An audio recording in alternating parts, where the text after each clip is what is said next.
भाई धातु रोग अब तक हैंडसम वाला लोंडा बन चुका है, जिस पर अधेड़ उम्र की औरतें मक्खियों की तरह भिनभिनाती है उसकी जवानी का रस चूसने के लिए। वो अपने कलीग से कहता है चल मुझे फटाफट अपडेट दे, जो उससे कहता है तीसरी नंबर की चेयर पर नजर डाल, वो सचमुच मस्त पटाखा है और बहुत बहुत ज्यादा अमीर है, जिसका नाम है शेर की शेरनी। धातु रोग कहता है अरे यार वो तो सचमुच में माल है। कलीग कहता है हाँ वो माल तो है, पर वो गहरे स्ट्रेस से गुजर रही है क्योंकि अब तक उसका 55 बार तलाक हो चुका है, पर अभी भी बुढ़िया की ठरक खत्म नहीं हुई है। उसका परिवार हमारे देश की सबसे बड़ी सुपरमार्केट रन करता है। धातु रोग कहता है अरे वाह यार ये तो बढ़िया बात है, मेरे लिए शेर की शेरनी बिल्कुल परफेक्ट है। जिसमें वो उसको पटाने के लिए फटाफट अपने कपड़े उतारता है और पानी में से फुल टसन टोरे में शेरनी के सामने आता है, जिसमें वो अपने चश्मे उतारकर उसे एक टक देखती है। धातु रोग कहता है मुझे लगता है मेरी जान मैंने तुझे गीला कर दिया। अब गीला का मतलब पानी से गीला नहीं, दूसरे वाला गीला। जिसके बाद 25 साल बीत जाते हैं, जहां हम देखते हैं शेर की शेरनी और धातु रोग मस्त सोए हुए हैं, जिसमें वो फटाफट छोटा सा मिरर उठाता है और शेरनी के नाक के नीचे लगाता है, ये देखने के लिए कि बुढ़िया चल बसी या फिर वो मुर्दों की तरह सो रही है। खैर वो अभी भी जिंदा थी, जिससे उसको बहुत अफसोस होता है। जिसके बाद वो घर में टहलता टहलता कॉफी पीता है और हम देखते हैं बूढ़ी शेरनी का आलीशान घर, जहां धातु रोग अपने जीवन के कांचे काट रहा था, जो साला रहीसी की वजह से इतना आलसी हो चुका था कि उसने 2 आदमी सिर्फ टैबलेट का पेज स्वाइप अप करने के लिए रख रखे थे। और तो और महाराज को अपने शरीर को कष्ट देना बिल्कुल भी पसंद नहीं था, जिसके लिए उसने बहुत सारे इलेक्ट्रॉनिक किट्स खरीद रखे थे। जो साला इतना निकम्मा था कि उससे टेनिस की एक बॉल तक नेट के पार नहीं होती। आगे वो धूप सेक रहा था तो उस पर छाया आ जाती है, जिसमें वो अपने चमचों से कहता है भीड़चोद छाया आ गई, मुझे धूप में लेटाओ। जिसके बाद वो रईस का बच्चा अखबार पढ़ता है, जिस अखबार को पढ़ने के बाद वो ऐसे ही घर में फेंक देता है। आगे वो अपनी बॉडी मसाज करवाता है और बस यही उसका डेली रूटीन है जो वो पिछले कई सालों से फॉलो करता आ रहा है। तभी वहाँ शेर की शेरनी आती है, जिसको देखकर वो कहता है ओह आ गई मेरी जान मेरी बारिश की बूंद। जो उससे कहती है आज तुझे पता है कौन सा दिन है साले, आज हमारी एनिवर्सरी है, हैप्पी एनिवर्सरी। जिसमें शेर की शेरनी उसे एक महंगी सी घड़ी गिफ्ट करती है, जिसको देखकर वो कहता है अरे यार मुझे इस घड़ी की सचमुच बहुत जरूरत थी, बहुत अलग है ये पिछले साल वाली उस घड़ी से जो तुमने मुझे दी थी। अब बुढ़िया इस उम्मीद में उसे टुकुर टुकुर देखे जा रही थी कि ये भी मुझे कोई गिफ्ट देगा, पर उसे एनिवर्सरी का घंटा भी याद नहीं था। जिसमें वो कहता है हाँ मेरे पास है ना तुम्हारे लिए भी एक गिफ्ट, और उसे ले जाता है महंगी महंगी गाड़ियों के शोरूम में, जहाँ उसे ये पीली मैक्लेरन पसंद आती है, जिसको खरीदवाने के लिए वो कहता है चलना मेरी जान अंदर बैठ कर देख मजा आएगा। शेरनी कहती है नहीं मैं नहीं बैठ सकती, मुझे अपने घुटनों का डर है क्योंकि ये गाड़ी बहुत ही डाउन टू अर्थ है। जिस पर वो उससे झूठ मूठ में गुस्सा होने का दिखावा करता है कि रहने दे कोई जरूरत नहीं। शेरनी कहती है नहीं यार मैं नहीं चाहती कि मेरे घुटने की वजह से आज का ये खास दिन बर्बाद हो, खरीद ले तू इसे। तभी वहाँ एक हैंडसम सा सेल्समैन आता है जो वही रटी रटाई बातें कहता है, बहुत अच्छी चॉइस है आपकी वगैरह वगैरह। जो धातु रोग से पूछता है सर पेमेंट कैसे करोगे आप, वो कहता है मैं नहीं शेर की शेरनी करेगी, मतलब कि साला उसको उसी के पैसों की गाड़ी गिफ्ट कर रहा है जिसको वो चला भी नहीं सकती। कितना हरामी है साला। जिसे लेकर शो ऑफ करने वो अपने दोस्त फेजू मीठा से मिलने पहुंचता है, जो साला हूबहू उसी के जैसा था, बोले तो वो भी उसके जैसे ही अमीर अमीर बूढ़ी औरतों को फंसाता था। आगे वो दोनों गोल्फ खेलने जाते हैं, जहाँ अपना आलसी गाड़ी में बैठा बैठा ही शॉट मारता है। जिसके बाद वो वापस अपने महल पहुंचता है, जहाँ नीली कलर की एक और मैक्लेरन खड़ी थी। वो अंदर जाता है और शेर की शेरनी से कहता है माँ कसम यार तूने तो मेरा दिल ही जीत लिया, मेरे ब्लेजर से मैच करती हुई मेरे लिए एक और मैक्लेरन खरीद के। तभी वहाँ आता है वही महंगे शोरूम वाला सेल्समैन, जिसने बुढ़िया की मस्त वाली मारी, जिससे खुश होकर बुढ़िया ने उसे नीली कलर की मैक्लेरन गिफ्ट कर दी। धातु रोग कहता है मेरी जान तूने मुझे धोखा दिया, वो भी एक सेल्समैन के लिए। शेरनी कहती है देख दोस्त तेरा समय अब पूरा हो गया, हमारे बीच में अब कुछ नहीं है। वो कहता है ठीक है फिर जो भी तेरा है उसमें से आधा मेरा भी होगा। बुढ़िया कहती है तुझे मेरा झाट का सड़ा हुआ बाल भी नहीं मिलेगा क्योंकि तूने मेरे साथ प्रीनेप्चुअल एग्रीमेंट साइन किया था। दरअसल ये वो एग्रीमेंट होता है जिसके अंदर मृत्यु या तलाक के बाद होने वाली प्रॉपर्टी या संपत्ति का बंटवारा पहले से निर्धारित होता है। जिस एग्रीमेंट में शेर की शेरनी ने उसके लिए एक फूटी कोड़ी तक नहीं लिखवाई थी, जिस वजह से धातु रोग को अपना बोरिया बिस्तर बांधकर वहां से जाना पड़ता है। जो अपने आप को धिक्कारे जा रहा था कि मैंने उस कुतिया बुढ़िया को इतने सालों तक अपना बेस्ट दिया, उस पर अपनी जवानी निचोड़ दी, और अब जब उस कुतिया को मुझसे जवान मुझसे कम उम्र का लोंडा मिल गया तो उसने मेरे पिछवाड़े पर लात मार दी। सैड। जिसके बाद वो अपने इकलौते दोस्त फेजू मीठा से मिलने जाता है और उससे कहता है भाई शेर की शेरनी ने मेरी गींड पर लात मार दी, अब तू ही बता मैं क्या करूं, ना मेरे पास घर है ना पैसा है ना महंगी महंगी स्पोर्ट्स कार है और ना ही हेलीकॉप्टर है। फेजू कहता है देख दोस्त तू मेरी वाली बुढ़िया के घर में नहीं रह सकता क्योंकि मैंने अभी अभी 500 घोड़ों की ताकत वाली वाइगरा खाई है उस बुढ़िया की कमर तोड़ मारने के लिए ताकि वो मुझसे खुश रहे। और कहता है देख यार मेरे और तेरे जैसे लोगों को निराश नहीं होना चाहिए, तुझे बस अपने लिए एक और नई अमीर पत्नी ढूंढनी होगी बस। जो सुनकर धातु रोग जोश में आ जाता है और कहता है हाँ मैं एक ऐसी बुढ़िया ढूंढूंगा जो साली शेर की शेरनी से कहीं ज्यादा अमीर होगी। खैर उसके पास अब रहने के लिए कोई जगह नहीं थी तो वो अगले दिन अपनी बहन आपकी कशिश के यहाँ मदद मांगने जाता है, जो उससे कहती है गंडवी के तो तू आज दिखाया, तुझसे साले इतना भी नहीं हो पाया कि तू अपनी मरती माँ तक को देखने आ जाए। जिस पर जब अखरोट का पेड़ गिरा तब भी तू उसे देखने नहीं आया, फिर मुझे बच्चा पैदा हुआ तो तू उसे भी देखने नहीं आया, तो अब क्या लेने आया है तू यहाँ। वो कहता है बहना मुझे शेर की शेरनी ने घर से निकाल दिया और मुझसे मेरा सब कुछ छीन लिया। आपकी कशिश कहती है तो भड़वे इसमें गलत गलत क्या है, जो उसने छीना वो उसी का ही तो था।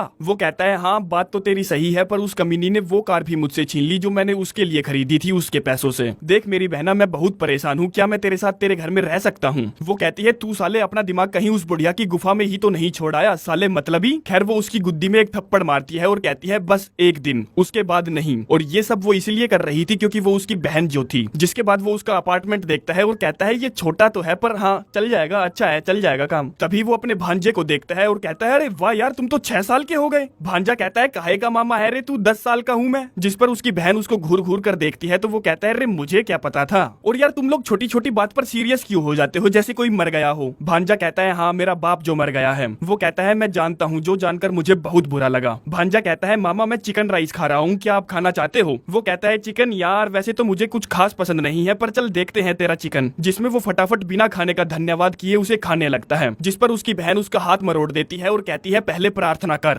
जिसमें वो कहता है हे भगवान, भले ही हम सिर्फ चावल और चिकन खा रहे हैं पर मैं अभी भी उम्मीद रखता हूँ कि मुझे जल्द ही लॉबस्टर खाने को मिलेगा और आप मेरे लिए जल्द ही एक अमीर पत्नी ढूंढोगे। जिसके बाद सभी शांति से खाना खाते हैं और भांजा अपने मामा को उसका साइंस प्रोजेक्ट के बारे में बताता है, जिसमें वो एक गुब्बारे पर गोप्रो को बांधकर उसे आसमान में भेजेगा वगैरह वगैरह। आगे सोने का समय हो जाता है और एक्स्ट्रा बेडरूम ना होने की वजह से उसे हवा वाले गद्दे को अपने मुंह से फुलाना पड़ता है। अब इस रईस के बच्चे ने शेरनी के घर में 4 आदमी सिर्फ चद्दर सीधी करने के लिए रख रखे थे, इसीलिए उसे यहाँ चद्दर सीधी करने में प्रॉब्लम आ रही थी। भांजा पूछता है मामा जी आपकी शादी को कितने साल हो गए? वो कहता है 25 साल, चल अब सो जा। भांजा पूछता है जिन 25 सालों में आपने कोई काम नहीं किया तो आपके पास पैसे कहाँ से आते थे? वो कहता है मुझे पैसों की जरूरत नहीं थी, सारे पैसे शेरनी पे किया करती थी, अब सो जा, गुड नाइट। भांजा फिर से पूछता है तो मामा जी आपको आपके खर्चे उठाने के लिए नई वाइफ ढूंढनी होगी, जो सब आप कैसे करोगे? वो कहता है एक अच्छी सी बढ़िया सी नींद लेकर। भांजा फिर से पूछता है मामा जी आप कभी हमसे मिलने क्यों नहीं आए? वो कहता है अरे यार मैं बिजी था भाई, बिजी था। भांजा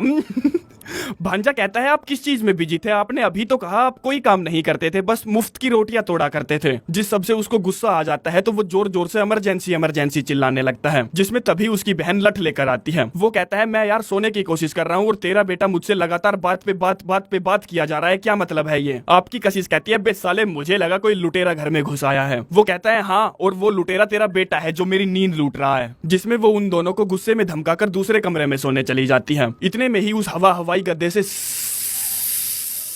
करके हवा निकलने लगती है, जिसके छेद पर वो उंगली रखता है और मस्त सो जाता है। जिसमें जब वो उठता है तो हवाई गद्दा उसके ऊपर था जिसकी सारी हवा निकल चुकी थी। आगे वो ब्रेकफास्ट करने जाता है, जिसमें जैसे ही वो बर्तन निकालता है बहन कहती है साले जिस तरह से तू बर्तन निकाल रहा है ना वैसे ही धोकर वापस रख देना। जिसमें वो उसे बिना यूज किए ही वापस रख देता है, क्योंकि नवाब बर्तन थोड़े ही धोते हैं और डब्बे से डायरेक्ट उठाकर कॉर्नफ्लेक्स खाता है और डब्बे से ही दूध पीता है। तभी कोई उनके घर का दरवाजा खटखटाता है। आपकी कशिश देखती है तो पाती है सामने उसका पड़ोसी खड़ा है, जो उससे कहता है सॉरी यार मुझे पता नहीं था आपके घर में कोई अतिथि आया है। वो कहती है ये कोई अतिथि वतिथि नहीं है, ये तो मेरा भाई है जो आज कई सालों बाद आया है। पड़ोसी कहता है यार तुझे विश्वास नहीं होगा कि मेरे दरवाजे की कुंडी फिर से चिपक गई। कशिश कहती है क्या बात कर रहे हो यार, ये तो बहुत बुरा हुआ, पर तू टेंशन मत ले, मैं उसे ठीक कर दूंगी, बस 5 मिनट में आती हूँ। धातु रोग पूछता है बहना क्या चल रहा है तेरा उसके साथ, तूने उसके साथ टुकुर टुकुर टुकुर टुकुर किया कि नहीं? वो कहती है बे साले पागल वागल हो गया क्या, बस मैं उसे पसंद करती हूँ और कुछ नहीं। आगे वो अपने भाई और अपने बेटे के साथ अपने काम पर पहुंचती है, जहाँ वो एक जूनियर आर्किटेक्ट है, जैसा कि उसने बचपन में अपने भाई से कहा था, पर उसे अभी तक सीनियर आर्किटेक्ट बनने का मौका नहीं मिला था। जिसमें वो जाते जाते अपने भाई से कहकर जाती है मेरे बेटे को ध्यान से उसके स्कूल छोड़ देना और अपने लिए नौकरी ढूंढ लेना। जिसके बाद धातु रोग अपने भांजे को उसके स्कूल छोड़ने पहुंचता है और कहता है अरे बाप रे, यहाँ से तो पैसे की बहुत महंगा आ रही है, लगता है बहुत अमीर बच्चे पढ़ते हैं यहाँ। तभी भांजा उसको चुप होने के लिए बोलता है और एक लड़की जिसका नाम आरडी है उसको टुकुर टुकुर घूरने लगता है, क्योंकि वो उसको पसंद करता था। तभी आरडी की दादी चंपाकली उसे उसकी नोटबुक देती है, जिसे देखकर धातु रोग पूछता है अरे बाप रे कितने साल की है वो? भांजा कहता है वो अगले हफ्ते 10 साल की होने वाली है, जिसमें वो एक बहुत बड़ी जन्मदिन पार्टी देगी। धातु रोग कहता है अरे यार मैं उसकी दादी की बात कर रहा हूँ, उसकी पोती की नहीं। आगे वो चंपाकली को पटाने जाता है, क्योंकि वो बहुत बहुत ज्यादा अमीर थी, ऊपर से उसका पति भी मर चुका था। जिस पर वो गार्ड से कहता है मैं चंपाकली का पुराना दोस्त हूँ, क्या तूने मुझे पहचाना? वो कहता है कहीं आप वो तो नहीं जो अप्रैल के महीने में पोलो खेलने आए थे? धातु रोग कहता है हाँ मैं वही तो हूँ, चल मुझे अब अपनी मालकिन से मिलवा। गार्ड कहता है पर साले हरामी, अप्रैल के महीने में तो मैम ने कोई पोलो ही नहीं खेला। जो सुनकर उसका चेहरा उतर जाता है तो वो कहता है यार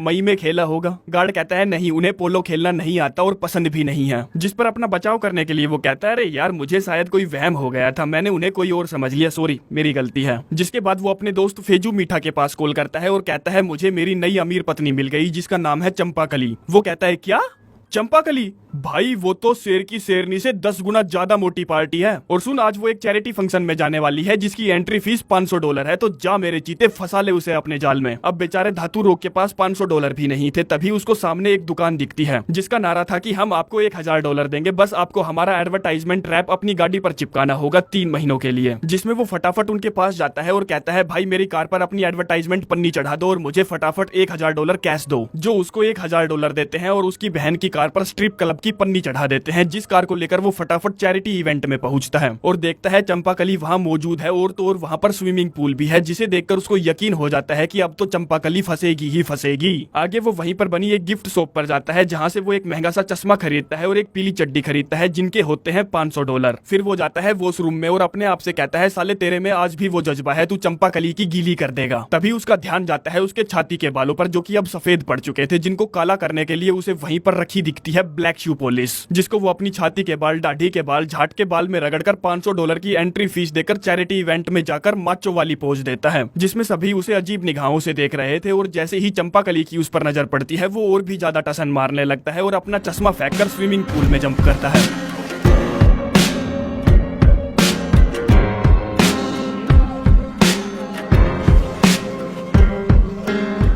जिससे वो होता है जो उसने सोची भी नहीं होगी। तभी वहाँ चंपाकली का गार्ड आता है और उसे उठाकर वहाँ से बाहर फेंक देता है। कहता है, तुझे क्या लगता है तू अपना ये गंदा सा शरीर दिखाकर मेरी बॉस को पटाकर उसके पैसे हड़प सकता है? नहीं, मैं ऐसा कभी नहीं होने दूंगा। जिसके बाद वो अपने भांजे को उसके स्कूल से पिक करने जाता है, जहाँ उसकी नजर पड़ती है चंपाकली की पोती आरडी पर, जिसको उसका भांजा पसंद करता था। आगे वो अपने भांजे को पार्क में ले जाता है और उसे उसकी तरह चलना, आंखों में आंखें डालकर बात करना, एटीट्यूड दिखाना वगैरह वगैरह सिखाता है, ताकि वो चंपाकली की पोती आरडी को पटा सके, जिसके सहारे वो चंपाकली के घर में घुस सकता था। आगे वो अपनी बहन को उसके ऑफिस से पिक करने जाता है, जो अपनी कार पर स्ट्रिप क्लब का रैप चिपका देखकर उस पर भड़की हुई थी, जो रैप उसे घर पहुंचते ही उतारना पड़ता है। अगले दिन वो अपने दोस्त फेजू मीठा से मिलता है और कहता है, मैंने तुझे जो चंपाकली की फेवरेट चीजों की लिस्ट बनाने के लिए कहा था वो तूने बना ली क्या? फेजू मीठा उसे पर्ची देता है जिसमें लिखा था, चंपाकली को पहाड़ पर चढ़ना बहुत पसंद है, ट्रेन में ट्रेवल करना बहुत पसंद है और उसका फेवरेट फूड है फ्राइड चिकन। तभी वो होता है जो बिल्कुल भी नहीं होना था, वो पन्नी चढ़ाने वाले भाई धातु रोग की गाड़ी पहचान लेते हैं और इतने में ही उन दोनों की नजर उस पर भी पड़ जाती है, जिसका वो पीछा करते हैं और उसे एक गली में घेर लेते हैं, जिसके अखरोट भींचकर वो कहते हैं, साले तूने वो पन्नी क्यों उतारी जबकि हमारे बीच में 3 महीनों का एग्रीमेंट हुआ था? अब तूने एग्रीमेंट तोड़ा है तो हमें हमारे $1000 वापस चाहिए, तेरे पास 1 हफ्ते का समय है।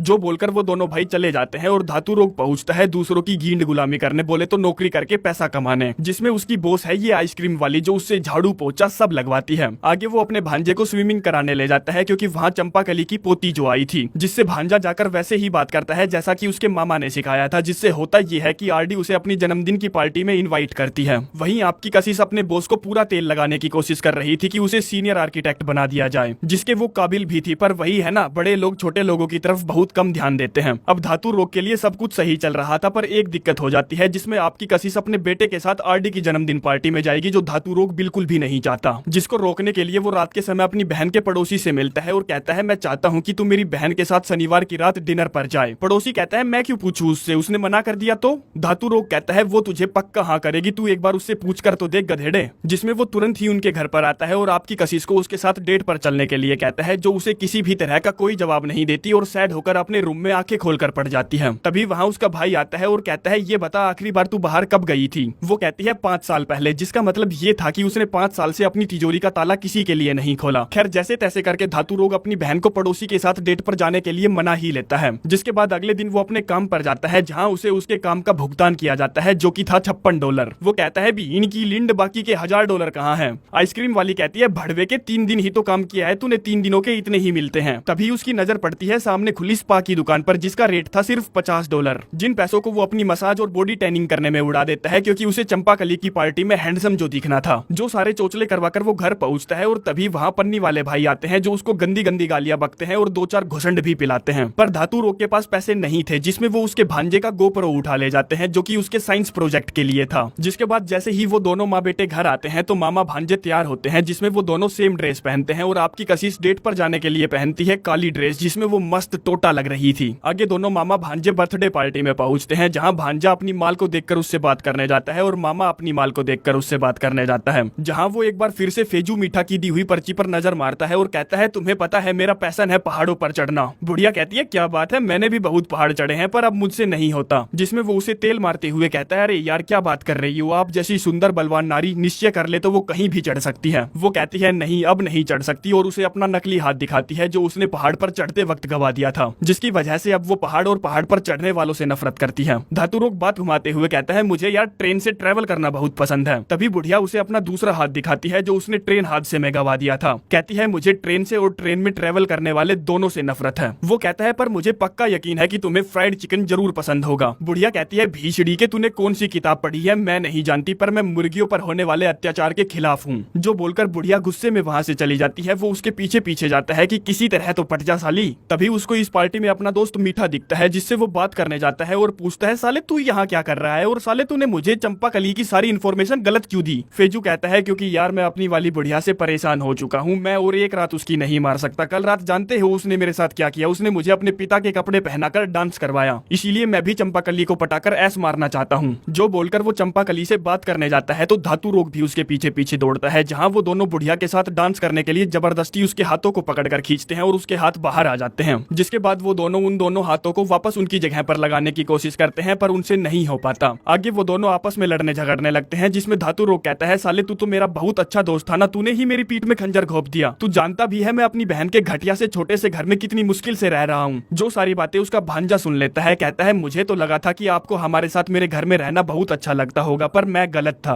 जिसमें वो उसको पटाने की बहुत कोशिश करता है पर बात नहीं बनती। आगे वो अपनी बहन के घर जाता है पर दरवाजा लॉक था और पासवर्ड भी चेंज कर दिया गया था। जिसके बाद वो रात बिताने के लिए आइसक्रीम वाली के यहाँ पहुंचता है जिसकी वो नौकरी बजाया करता था पर आज उसे बजाएगा। जिसमें वो नंग धड़ंग होकर उसके सामने डांस करने लगता है जो उससे कहती है रुक जा रुक जा रुक जा रुक जा भीषड़ी के रुक जा, मुझे तेरे जैसे बूढ़े अच्छे नहीं लगते, मुझे तो पसंद है क्यूट से लड़के जिनकी दाढ़ी भी नहीं आई हो, क्योंकि उनमें जवानी का अंधा जोश भरा होता है। वो साले दिन में 15-15 20-20 बार मुट्ठियां मार लेते हैं तो सोचो वो मुझे कितना मजा देंगे। वो पूछता है फिर तूने मुझे नौकरी पर क्यों रखा। आइसक्रीम वाली कहती है क्योंकि मैं तेरी मदद करना चाहती थी भड़वे। जिसके बाद अगले दिन वो फिर से अपने दोस्त फेजू मीठा से मिलता है जो उससे कहता है मेरी वाली बुढ़िया ने मेरे पिछवाड़े पर लात मार दी क्योंकि उसे कल की पार्टी के बारे में पता चल गया था। धातु रोग कहता है देख भाई मुझे तेरी मदद चाहिए मेरे भांजे का गोप्रो लाने के लिए, मैंने उसका दिल तोड़ दिया है पर मैं उसका साइंस प्रोजेक्ट खराब नहीं कर सकता। जिसमें फेजू मीठा नकली पुलिस वाला बनता है और धातु रोग बनता है एक कर्मचारी। जो दोनों उन पन्नी वाले भाइयों के पास जाते हैं और कहते हैं गैस लीकेज की शिकायत आई है तुम्हारी दुकान से, हमें सब कुछ ठीक है कि नहीं चेक करना होगा। जिसमें धातु रोग उनकी दुकान को पूरा टटोल बगाता है और उसे उसके भांजे का गोप्रो मिल जाता है। जिसे लेकर वो अपनी बहन के पास पहुंचता है और कहता है ये गोप्रो कोई घर से चुरा ले गया था जिसे मैं वापस ले आया हूँ। वो कहती है साले तू चूक गया क्योंकि साइंस प्रोजेक्ट संडे को था, आज सोमवार है। जो बोलकर वो उसके मुंह पर दरवाजा मारकर चली जाती है। वहीं स्कूल में भांजा आरडी से मिलता है और उसके मामा की गलती की माफी मांगता है। जो उससे कहती है कोई बात नहीं यार, मेरी दादी के 2 हाथ नहीं है तो नहीं है, मैंने तुझे माफ किया और मुझे तेरा लिखा हुआ लेटर सचमुच बहुत पसंद आया। भांजा कहता है लेटर क्या बात कर रही हो, दिखाना जरा मैं एक बार देख लूं उसमें फुल स्टॉप और कोमा सही जगह पर लगे हैं कि नहीं। जिस लेटर को वो पढ़ता है तो उसे पता चलता है कि ये राइटिंग तो उसके मामा की है जिसने अपने भांजे का दिल न तोड़ने के लिए आरडी को वो लेटर लिखा था। आगे वो दोनों मिलकर अपने साइंस प्रोजेक्ट को पूरा करते हैं जिसमें वो गोप्रो को ऊपर आकाश में छोड़ देते हैं। वहीं आपकी कशिश को 5 साल बाद उसका प्यार मिल जाता है और चंपा कली को भी अपने ही सिक्योरिटी गार्ड से प्यार हो जाता है। फेजू मीठा अब उन पन्नी चढ़ाने वाले भाइयों की गींड गुलामी करता है। वहीं सेल्समैन उठकर बुढ़िया की सांसें चेक करता है तो बुढ़िया निकल चुकी थी और सारी प्रॉपर्टी अब सेल्समैन हो चुकी थी। दोनों बच्चे अपनी मेहनत को कंप्यूटर स्क्रीन पर देखते हैं और खुश हो जाते हैं। आपकी कशिश काम पर जाती है जहां उसकी बॉस उससे कहती है कांग्रेचुलेशन, तुम्हारा डिजाइन अप्रूव कर दिया गया है और तुम अब एक सीनियर आर्किटेक्ट बन चुकी हो। जो डिजाइन दिखाने तुम्हें मेरी बॉस से मिलने जाना होगा। तभी पहाड़ी के ऊपर हेलीकॉप्टर लैंड होता है जिसमें से उतरती है वही बुढ़िया जिसकी फेजू मीठा मारा करता था। दरअसल ये बुढ़िया उस आर्किटेक्ट कंपनी की सबसे बड़ी बॉस थी जिसमें आपकी कशिश काम करती है। जिससे वो कहती है थैंक यू मुझे एक मौका देने के लिए, मैं आपको कभी निराश नहीं करूंगी। बुढ़िया कहती है हाँ मैं जानती हूँ तुम मुझे कभी निराश नहीं करोगी क्योंकि बहुत बड़ा रिकमेंडेशन लगा है तुम्हारा। वो पूछती है किसने रिकमेंड किया मुझे। तभी हेलीकॉप्टर से उतरता है अपना धातु रोग जिसने फेजू मीठा की बुढ़िया को पटा लिया था। बुढ़िया कहती है वैसे तो मैं किसी का रिकमेंडेशन लेती नहीं हूँ पर मुझे तुम्हारे डिजाइन सचमुच बहुत पसंद आए। तभी वहाँ दौड़ता हुआ भांजा आता है और अपने मामा को गले से लगा लेता है। कहता है मामा क्या आप मुझे हेलीकॉप्टर की सैर कराने ले जा सकते हो। वो कहता है हाँ मेरी जान क्यों नहीं। जिसके बाद दोनों मामा भांजे पायलट और को पायलट बनकर हेलीकॉप्टर उड़ा ले जाते हैं। भांजा कहता है मैं नहीं जानता था मामा जी आप हेलीकॉप्टर उड़ाना जानते हो। वो कहता है क्या बात कर रहा है छोटू, हर अमीर आदमी हेलीकॉप्टर उड़ा सकता है। भांजा कहता है क्या मैं भी उड़ा सकता हूँ। वो कहता है हाँ ये ले जॉयस्टिक पकड़ और उड़ा। जिसमें भांजा हेलीकॉप्टर को आड़ा टेढ़ा उड़ाता है। जिसके साथ ही ये कहानी यहीं पर समाप्त